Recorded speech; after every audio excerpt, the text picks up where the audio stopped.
Once upon a time, in a working-class neighborhood of the city, there was a young boy named Mehmet. He lived in a small apartment with his mother, father, and two little sisters. Their situation wasn't easy. His father, a factory worker, was often sick, and his mother did what she could to feed the family, but it was never enough. The family lived day by day, and poverty was a heavy burden they carried every day.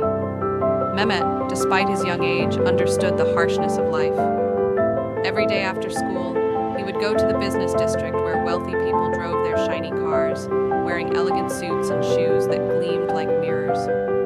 He had no intention of envying them. No, he had an idea in mind. He was going to help them. He had noticed that they often left their cars dirty after a long day of work. So, armed with his little bucket of water and soap, he would quietly approach the parked cars and begin cleaning them. Sometimes he did the same thing with their shoes, polishing them to restore their shine.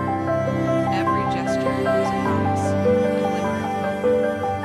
The bosses, these busy men and women, didn't always pay attention to the little boy, but a few of them, touched by his determination, gave him a few coins in exchange for his work. It was rarely much, but for Mehmet, every penny counted.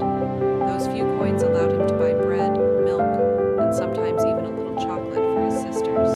One day, while cleaning the shoes of a hurried businessman, the man said, without really looking at him, "Well, little one, what are you doing here? You're cleaning my shoes, but why?" Mehmet, his head lowered, simply replied, "I want to help my family, sir. My father can't work anymore, and my mother doesn't earn enough to feed us, so I do this to make a little money." The man paused for a moment, surprised by the sincerity in the boy's eyes. He didn't really know what to say, but he extended his hand and gave him a sum much larger than usual. "Here, this is for you. But promise me something, little one. Never lose your courage, even when things get tough." Mehmet looked at him in astonishment. He was used to being given coins, but never such a large amount.